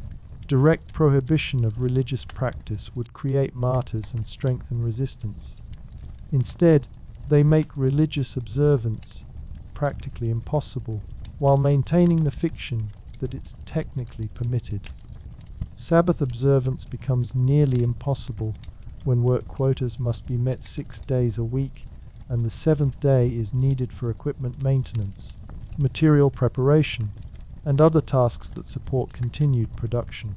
Prayer becomes difficult when exhaustion makes concentration impossible and privacy is non-existent. Religious education for children becomes challenging when survival skills take priority over cultural transmission. The dietary restrictions that once marked Hebrew identity become irrelevant when the choice is between eating whatever is provided or starving. But the authorities ensure that violations of these laws happen publicly and obviously, forcing Hebrew slaves to participate in their own cultural degradation while meeting basic survival needs. The Egyptian religious system provides constant reminders of Hebrew powerlessness through its ubiquitous presence in daily life. Temples visible from every work site, religious processions that slaves must acknowledge with proper deference, statues of gods whose worship is mandatory for anyone living in Egyptian territory, regardless of personal beliefs. The medical experimentation that happens in the slave quarters represents another level of systematic dehumanization. Egyptian physicians and healers use slave populations to test treatments, study diseases, and practice procedures that would be too risky to perform on free patients. The results benefit Egyptian medical knowledge while treating Hebrew slaves as laboratory animals. These medical practices operate without consent, explanation, or concern for individual welfare. Slaves selected for medical study simply disappear from their work assignments and either return with strange wounds and symptoms or don't return at all. The surviving victims bring back stories of procedures that sound more like torture than healing. The breeding programs represent the ultimate reduction of human beings to their biological functions. Egyptian authorities have identified Hebrew slaves with desirable physical characteristics, strength, endurance, intelligence, specific skills, and attempt to encourage reproduction that will produce more valuable workers in the next generation. These programs operate through a combination of incentives and coercion. Slightly better food rations for pregnant women who meet certain criteria. Preferred work assignments for families that produce multiple children. But also forced partnerships between specific individuals, separation of couples who don't produce offspring quickly enough, and removal of children who don't meet Egyptian standards for future productivity. The aging process under slavery accelerates dramatically compared to free populations. Bodies worn out by impossible physical demands. Minds damaged by constant stress and trauma. Social structures destroyed by family separation and community disruption. People who should be in their prime years looking and acting like elderly individuals approaching death. The Egyptian authorities have calculated the productive lifespan of slaves with actuarial precision. They know approximately how many years of useful work they can extract from individuals of different ages, physical conditions, and skill levels. These calculations determine everything from food rations to work assignments to decisions about medical treatment. But within this system of calculated oppression, some slaves manage to maintain dignity, humanity, and even influence that transcends their official status. These are the individuals who become informal leaders, sources of wisdom and guidance for their communities, preservers of cultural knowledge and religious faith. Among these figures, certain names begin to emerge from the general mass of suffering humanity. Individuals whose circumstances or capabilities create opportunities for them to impact the slave community in ways that extend beyond their immediate family circles. People whose stories will eventually become part of the larger narrative of Hebrew experience in Egypt. Moses represents one such figure, though his early life unfolds in circumstances that separate him from the general slave population. rescued from the systematic infanticide that targets Hebrew male children, raised in Pharaoh's household, educated in Egyptian knowledge and customs. His story illustrates both the arbitrary nature of survival under oppression and the complex dynamics of identity formation in conditions of cultural conflict. The infant Moses' rescue from the Nile demonstrates the desperate measures that Hebrew families take to protect their children from Egyptian population control policies. The ingenuity of his mother Jochebed in creating a waterproof basket, the strategic timing of placing him where Pharaoh's daughter would find him, the quick thinking of his sister Miriam in arranging for a Hebrew wet nurse. But Moses' childhood in the Egyptian royal household creates a different kind of suffering for his birth family. They know their son is alive, but can't acknowledge the relationship. They watch him grow up with privileges and opportunities that their other children will never have. They see him learning Egyptian customs and values that contradict everything they're trying to preserve of Hebrew identity. The psychological impact on Moses himself remains largely invisible during his early years, but becomes evident in his later actions. Growing up as an Egyptian prince while somehow knowing his Hebrew origins, receiving the best education available in the ancient world while his biological siblings labor in brick pits, enjoying luxury and status while his people suffer systematic oppression. Aaron, Moses' brother, represents the more typical experience of Hebrew slaves who survive childhood without miraculous intervention.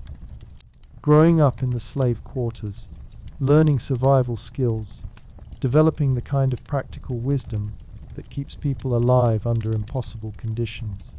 His life illustrates the grinding daily reality that shapes most Hebrew experience in Egypt. Aaron's development as a leader happens within the constraints of the slave system rather than outside it. Learning to navigate Egyptian authority structures without completely surrendering Hebrew identity. Developing communication skills that work with both Egyptian overseers and Hebrew workers. Building the kind of credibility that comes from shared suffering rather than privileged position. Miriam emerges as a figure whose influence extends beyond the traditional boundaries that limit women's roles in both Hebrew and Egyptian society. Her quick thinking during Moses' rescue demonstrates the kind of intelligence and courage that oppressive systems can't completely suppress. Her later role as a leader among Hebrew women shows how survival requirements create opportunities for leadership that wouldn't exist under normal circumstances. The relationship between these siblings illustrates the complex family dynamics that develop under slavery. Separation by circumstances beyond their control. Different life experiences that create different perspectives on resistance and accommodation, but also underlying bonds of blood and culture that persist despite external pressures designed to destroy family connections. Joshua appears as representative of the generation that grows up entirely under Egyptian oppression, but somehow maintains the capacity for leadership and military thinking that will eventually become crucial for Hebrew survival. His development from slave child to warrior and leader happens within the Egyptian system, while preserving values and capabilities that system is designed to eliminate. The emergence of these individuals as leaders demonstrates something that Egyptian authorities never fully understand about the Hebrew slave population. Oppression that would break most people sometimes produces individuals with extraordinary capabilities for leadership, organization, and resistance. The very conditions designed to destroy human potential occasionally create people whose abilities far exceed normal expectations. But for every Moses, Aaron, Miriam, or Joshua who emerges as a named leader, thousands of unnamed Hebrew slaves develop their own forms of resistance, preservation, and community building. Women who preserve cultural knowledge through stories and songs. Men who maintain family structures despite systematic attempts to destroy them. Children who grow up maintaining Hebrew identity despite overwhelming pressure to assimilate. The informal leadership networks that develop in slave communities operate below the level of Egyptian awareness, but provide crucial organization for survival and cultural preservation. Elders who serve as repositories of religious knowledge. Skilled workers who teach efficiency techniques that help others meet impossible quotas. Women who organize mutual aid systems that keep families fed and children cared for. These networks face constant pressure from Egyptian surveillance and disruption, but they adapt and reform around new leaders when previous ones are removed. The knowledge, skills, and organizational structures pass from person to person, generation to generation, maintaining continuity despite constant threats to their existence. The training that these informal leaders provide operates through demonstration and apprenticeship, rather than formal instruction. Young people learning by watching how experienced slaves navigate dangerous situations, make critical decisions, maintain hope despite overwhelming evidence that hope is irrational. The moral education that happens in slave communities addresses questions that free societies rarely face. How to maintain integrity when survival requires cooperation with an oppressive system. How to preserve cultural values when external conditions make their practice impossible. How to raise children with hope for a better future when current evidence suggests that future will never come. The relationships between Hebrew slaves and their Egyptian oppressors develop complexities that simple narratives of good versus evil can't capture. Individual Egyptians who show unexpected mercy or cruelty. Hebrew slaves who discover unexpected reserves of courage or who break under pressure in ways that compromise their communities. Some Egyptian overseers develop grudging respect for Hebrew workers who demonstrate exceptional skill or reliability. Some Hebrew slaves learn to work within the Egyptian system so effectively that they gain influence and privileges that create moral dilemmas about collaboration versus resistance. The economic relationships between slaves and masters create dependencies that both sides find inconvenient but necessary. Egyptians who rely on Hebrew expertise for critical construction projects. Hebrew slaves who understand that their value as skilled workers provides some protection against the most arbitrary forms of violence. The daily interactions between oppressors and oppressed involve constant negotiation, testing of boundaries, and mutual adaptation that operates below the level of formal policy but shapes the actual experience of slavery for everyone involved. These micro-level relationships accumulate into larger patterns that influence how the entire system functions. The psychological warfare that characterizes advanced slavery systems requires constant adjustment and refinement based on the responses of the enslaved population. Egyptian authorities learn which techniques work effectively with Hebrew slaves and which create counterproductive resistance. Hebrew slaves learn which forms of compliance satisfy their oppressors and which subtle acts of defiance are possible without triggering devastating punishment. This ongoing psychological battle creates a dynamic tension that prevents either complete submission or successful resistance. The Hebrew slaves are never completely broken, but never quite capable of effective rebellion. The Egyptian authorities maintain control but never feel completely secure in their dominance. The seasonal rhythms that once provided structure and meaning in Hebrew culture become merely different types of suffering under Egyptian oppression. The flooding season brings changes in work assignments, as some construction sites become inaccessible while others require increased labor. The harvest season means longer work days as agricultural projects compete with construction for slave labor. The religious calendar that once marked sacred time becomes a private, almost secret observance that happens in whispered conversations and carefully concealed rituals. The major festivals that once brought communities together for celebration become occasions for mourning what has been lost and hoping for what might someday be restored. The life cycle events that once marked important transitions in Hebrew society adapt to the constraints of slavery while maintaining their essential meaning. Births that happen without celebration but still represent hope for the future. Coming of age that happens without formal recognition but still marks important psychological transitions. Deaths that happen without proper burial but still require community acknowledgement and mourning. The marriage relationships that develop under slavery carry additional weight because they represent one of the few areas where Hebrew slaves can still make meaningful choices about their lives. The decision to commit to another person despite uncertain futures, to create families despite knowing they might be separated, to maintain love despite conditions designed to destroy human bonds. These relationships provide psychological resources that Egyptian authorities find threatening because they create loyalties and motivations that exist outside the control system.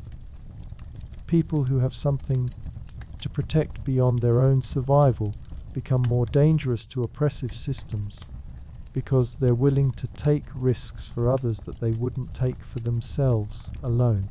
As darkness falls over another day of systematic oppression, you understand that what you're witnessing isn't just individual suffering, but the testing of an entire people's capacity to maintain their identity under conditions designed to erase it. Tomorrow will bring the same impossible demands, the same arbitrary cruelties, the same grinding pressure to surrender hope and accept permanent subjugation. But tonight, in the whispered conversations between family members, in the songs hummed so quietly that only nearby listeners can hear them, in the stories told to children who must learn both how to survive and who they are, something essentially Hebrew persists. The oppression is systematic and sophisticated, but so is the resistance, preservation, and hope that refuses to be completely extinguished. The changes begin so subtly that you almost miss them amid the overwhelming routine of daily survival. Small shifts in Egyptian behavior, barely perceptible alterations in the rhythm of oppression that has defined your existence for as long as memory serves. The overseers seem more tense, their usual casual cruelty edged with something that might be nervousness. Conversations between Egyptian supervisors happen in hushed tones, with frequent glances toward the slave work areas. Something is moving in the world beyond the brick pits and quarries, forces that exist outside the carefully controlled environment of Hebrew slavery. You catch fragments of information through the informal networks that connect slave communities. Whispered reports from slaves who work in Egyptian households, overheard conversations between officials who forget that slaves have ears, observations of unusual activities in Egyptian administrative and religious centers. The name Moses begins to appear in these whispered conversations with increasing frequency, though the stories about him seem impossible to believe. The Hebrew child raised in Pharaoh's household has returned from exile, somehow transformed from Egyptian prince to Hebrew advocate. The man who once enjoyed privileges beyond your imagination now claims to speak for the very people whose suffering he escaped. The reports of Moses' confrontations with Pharaoh sound like fantasies to slaves whose daily reality consists of impossible quotas and systematic brutality. Stories of divine signs and wonders, of plagues that affect Egyptians while leaving Hebrew areas untouched, of demands for freedom that seem to come from someone who doesn't understand how completely impossible such freedom has become. But then the first plague begins, and reality starts shifting in ways that challenge everything you thought you knew about Egyptian power and Hebrew helplessness.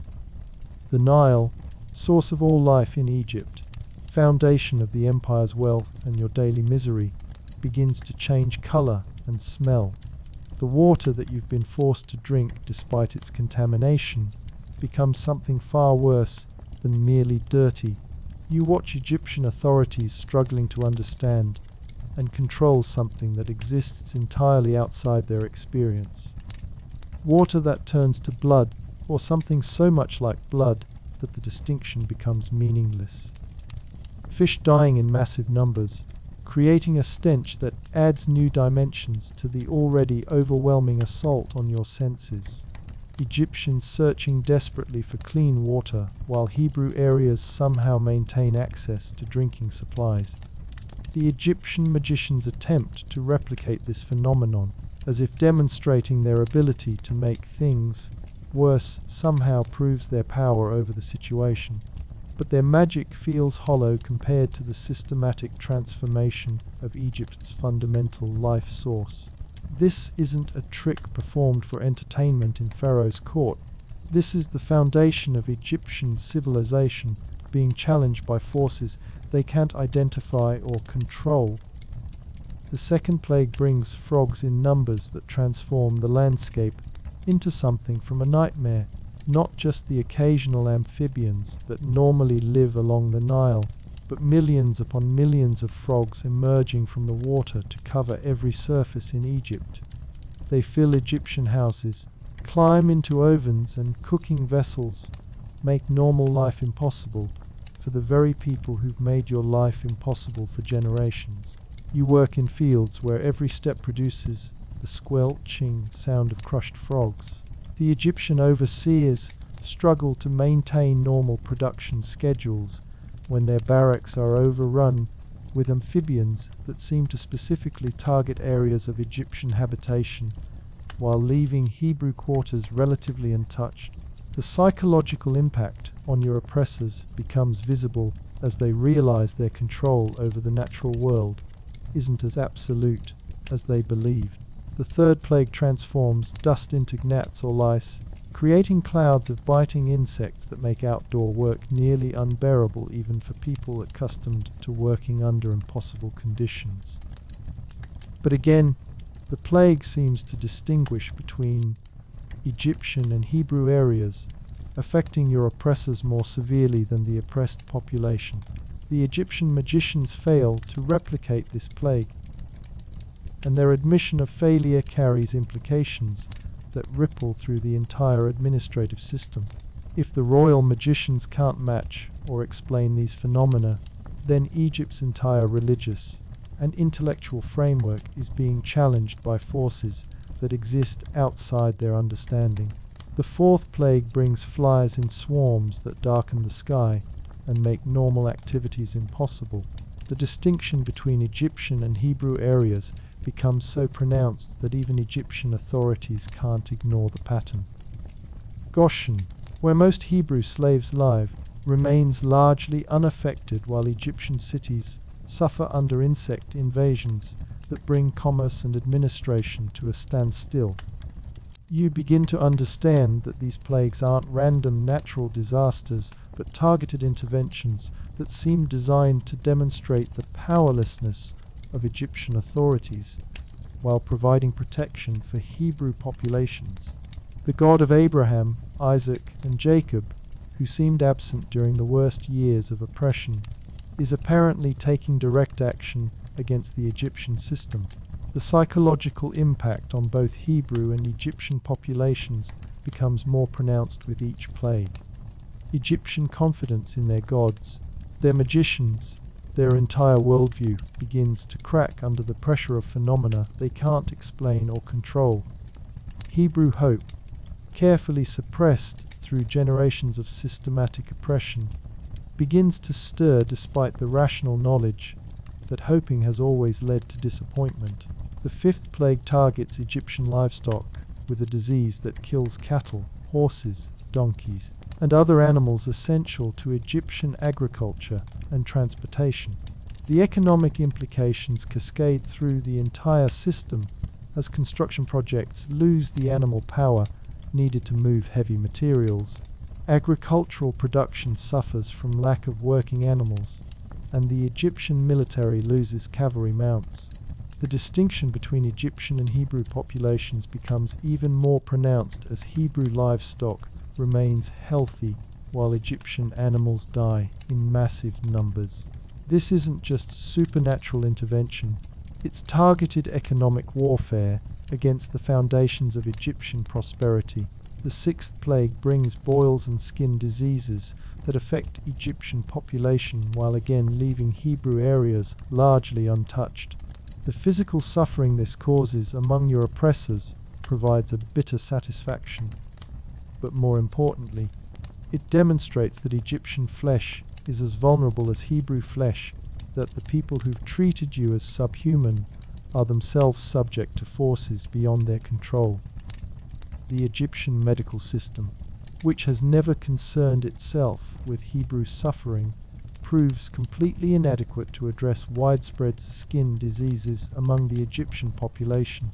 The physicians and healers who ignored slave casualties find themselves overwhelmed by Egyptian patients suffering from conditions they can't diagnose or treat effectively.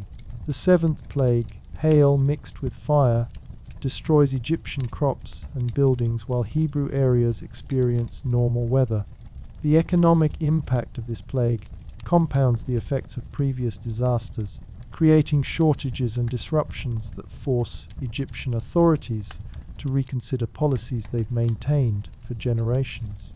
You watch Egyptian granaries and storehouses being destroyed by supernatural weather while Hebrew settlements remain undamaged.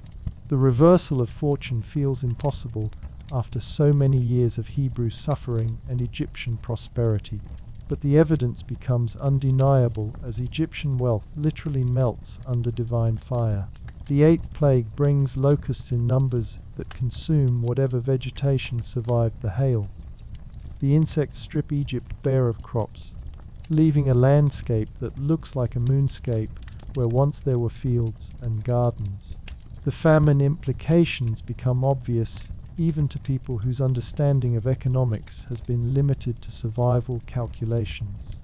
Egyptian officials begin visiting Hebrew areas to negotiate for food supplies, a reversal of dependency that would have seemed impossible just months earlier. The people who've controlled every aspect of your existence suddenly need resources that only Hebrew communities can provide safely. The ninth plague plunges Egypt into darkness so profound that it becomes a physical presence, a blackness that can be felt and touched, but not dispelled by any artificial light source. Egyptian activities grind to a complete halt while Hebrew areas continue to experience normal daylight. The symbolism becomes unmistakable. The people who've lived in the darkness of oppression now have light, while their oppressors experience the kind of helpless blindness that has characterized Hebrew political status for generations. Egyptian authorities attempt to maintain normal operations during the darkness, but without the ability to see, coordinate, or communicate effectively, their entire administrative and economic system collapses temporarily. The demonstration of divine power reaches levels that make denial impossible even for the most skeptical observers. But Pharaoh's response to these escalating demonstrations of divine power illustrates the psychological mechanisms that maintain oppressive systems even when their foundations are being systematically destroyed. Each plague produces temporary acknowledgement of Hebrew demands, followed by renewed resistance. Once the immediate pressure is removed, the pattern becomes predictable, but no less frustrating for Hebrew observers. Pharaoh agrees to limited concessions during the worst of each plague, then reverses his position once normal conditions return.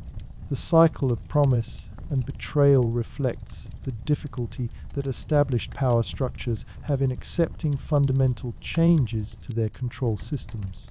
The final plague represents a culmination that targets the most essential foundation of Egyptian society, the lives of firstborn sons throughout the Egyptian population.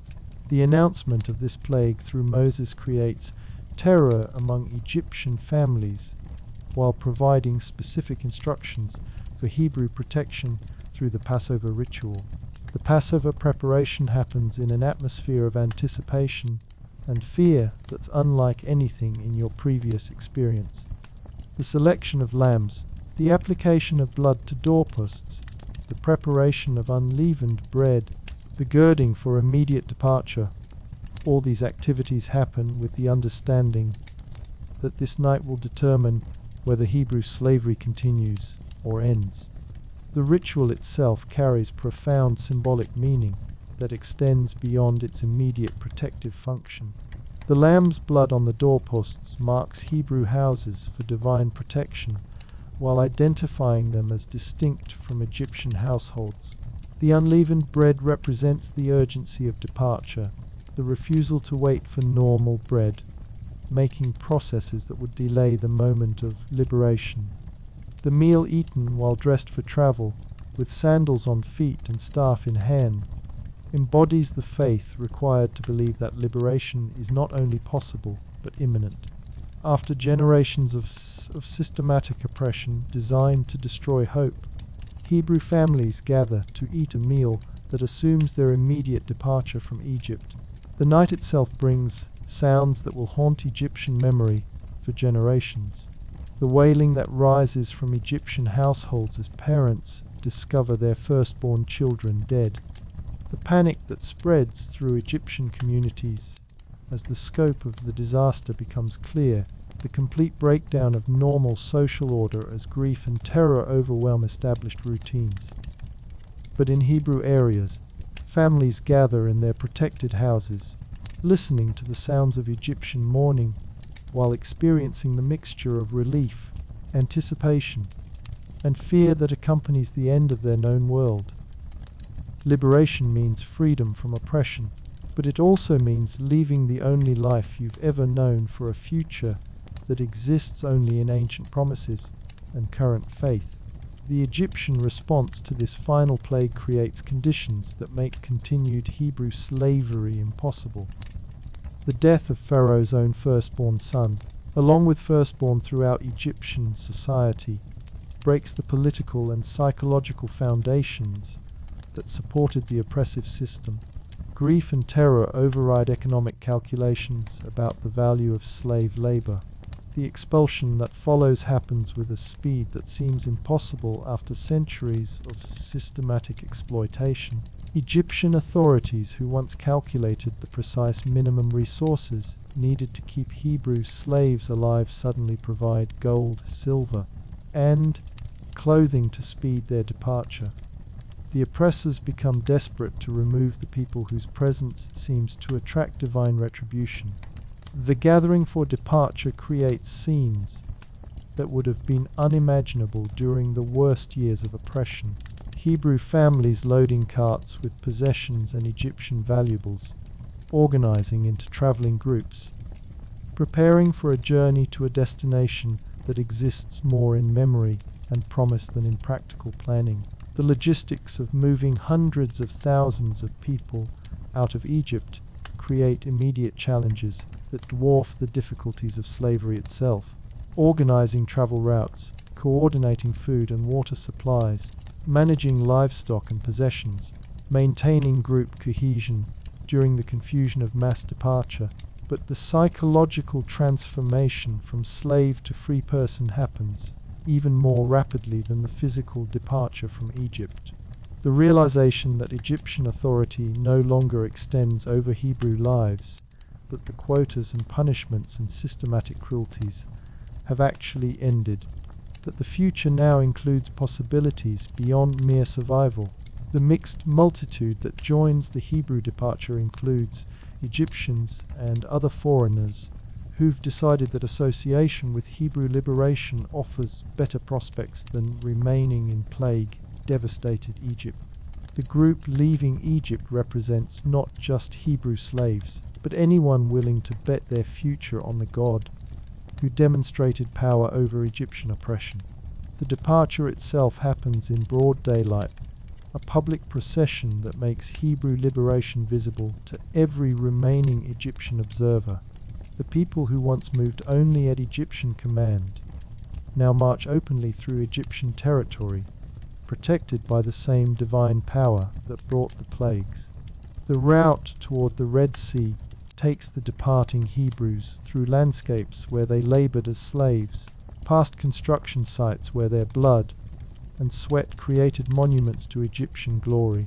The psychological impact of passing these places as free people rather than oppressed workers provides closure that helps transform victim identity into something approaching dignity.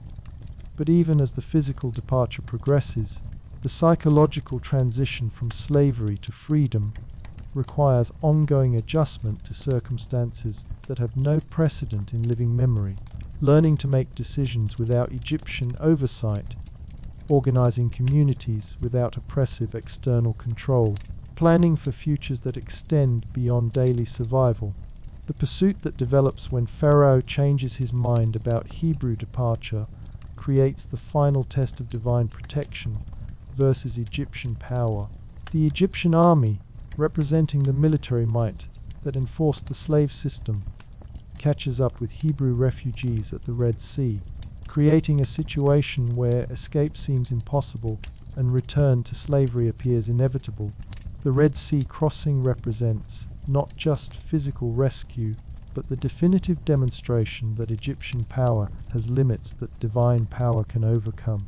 The same waters that provide a pathway to freedom for Hebrew refugees become instruments of destruction for Egyptian military forces, ending forever the threat of forced return to slavery. As you stand on the far shore of the Red Sea, watching Egyptian chariots disappearing beneath waters that just moments before provided your pathway to freedom, you understand that everything has changed forever. The life of systematic oppression, impossible quotas, and carefully managed despair has ended as definitively as if it had never existed. The celebration that erupts among the Hebrew refugees reflects not just relief at immediate rescue, but the psychological release of generations of suppressed hope finally vindicated by events. The songs and dances that emerge spontaneously express emotions that couldn't be safely expressed during the years of oppression. But liberation also brings new challenges that slavery, for all its horrors, never presented. Freedom requires decisions that slaves never had to make, responsibilities that oppression never allowed, planning for futures that extended beyond mere survival. The God who brought the plagues and provided escape from Egypt now becomes the guide for a journey to promises that exist in memory and faith rather than immediate experience. The wilderness that stretches ahead represents unknown territory in both geographical and psychological terms. The people who learned to survive under Egyptian oppression must now learn to live as free communities guided by divine instruction rather than human coercion. The challenges ahead will test Hebrew identity and faith in ways that even Egyptian slavery never attempted. Tonight, camped in the wilderness under stars that shine with new meaning for people whose night sky was once bounded by Egyptian walls and Egyptian authority, you understand that the story you've lived through isn't just personal survival, but cosmic significance. The liberation from Egypt will become the foundation narrative for Hebrew identity, the proof that divine promises can overcome human oppression, the evidence that hope, however irrational it may seem, sometimes triumphs over systems designed to destroy it. The journey ahead will bring new difficulties, new tests of faith and endurance, new challenges to the unity and identity that survived Egyptian oppression. But tonight, for the first time in living memory, you sleep as a free person in a community of free people, protected by the God who heard the groaning of Hebrew slaves and acted to transform their condition from oppression to liberation.